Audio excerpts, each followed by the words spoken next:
Hey everybody, welcome back. My name is Abby. I'm with Fitness is Medicine. Today we're going to do another great strength training workout or resistance training workout that you can do in your home. We need very minimal equipment today. Actually, we just need two things. What I'm going to have you use is a band, maybe medium weight, hooked through the top of your door or a higher railing or something like that, and a fit ball if you have one. Come into these workouts warmed up and ready to move, 5 to 10 minutes of a cardio workout just to get your heart rate up. You don't have to think that you're doing cardio, but something to get your heart rate up, get your muscles and joints warmed up and ready for movement, and your mindset ready for movement. Okay, like I said, you just need a band and a ball today. We're gonna start with push-ups today. And this is something that I know that a lot of people have a hard time with. Push-ups are really hard. It takes a lot of upper body strength, but a lot of core strength as well. So I'm gonna give really good instructions on how to do them on your knees if you're able to try those. It gives the same muscles are working, it's just a shorter lever. So you're shortening that lever, making it a modified push-up, but it's still all the same muscles. So when you do this, the biggest kind of common problem that I see when we're doing push-ups from our knees is this. So everybody wants to try to keep their hips up nice and high, but you want to flatten those hips. So it looks exactly like this, but you just drop your knees. So your hands should be, if not directly beneath your shoulders, a little wide. That's okay, a little wider can be a little easier. I like to do mine a little wider. And then really think about using your core to help push you up. So lead down with your chest, breathe out as you push up. 2. So I like to compare it to like picking up a sleeping child. It's really hard to pick up a sleeping child. They're just dead body weight. Versus if they're awake and helping hold on. So that's what you think about when you think about contracting your core. Lower your chest to the floor, keep breathing. Let's do one more. And rest, good. You can sit back in child's pose after push-ups. That can feel good to stretch out those arms. Now stand up nice and slowly. Remember to use that good form with floor to stand. So I've got one foot forward. I'm just gonna push straight up. Okay, next we're going to do side lunges. So I like to recommend to do these like right at your kitchen sink or right at a banister where you're this close. You wanna be this close to your kitchen sink or your banister. So that you're sitting sideways like this, and you can use this kitchen sink or the banister or whatever to help you sit back, because our most important thing with a lunge is that we're sitting back over our heels. This leg stays straight. You want to keep that knee back over your ankle.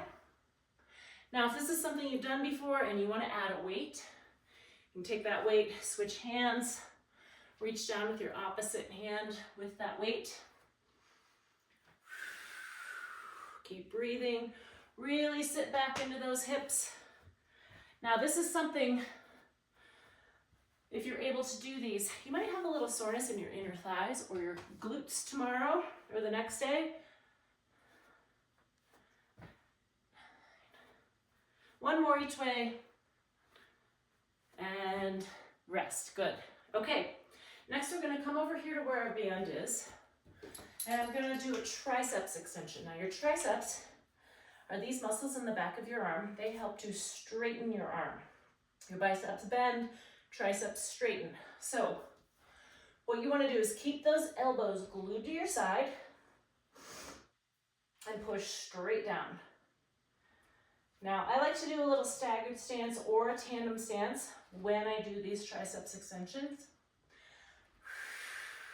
Now, notice that my elbows are staying glued to my side. Don't let them come forward like this, because then you start to get more lat involvement, which isn't going to hurt you, but then you're not isolating your triceps. You want to isolate those triceps during this movement. Keep your shoulders down away from your ears. Breathing. Let's try 3 more. Control that band both directions. And rest, good. Should feel that right there in the back of your arms. Okay, next we're gonna lower to the floor, but with a ball. So I'm gonna have you roll onto the ball like this.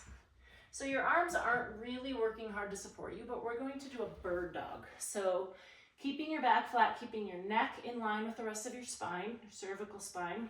So you're just looking straight down. And we're going to do a bird dog. So reaching the opposite arm and leg straight out towards the opposite sides of the room. Now with your tummy on the ball, you really have to work to control your breath.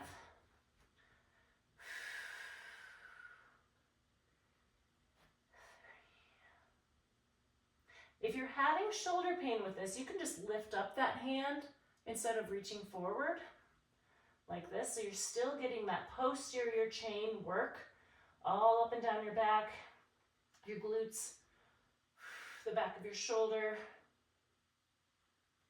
It's still working that even though you just pick up your hand like this. Let's do 2 more each side. Make sure you're holding them each for 3 to 4 seconds.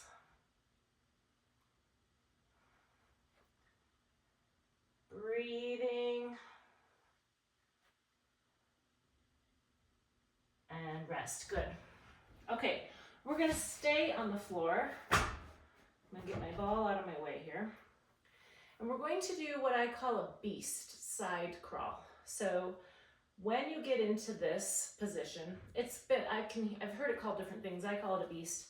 You're on your hands and knees, and you're going to lift up your knees. Now, if this is challenging to begin with, you can just hold that for 5 seconds.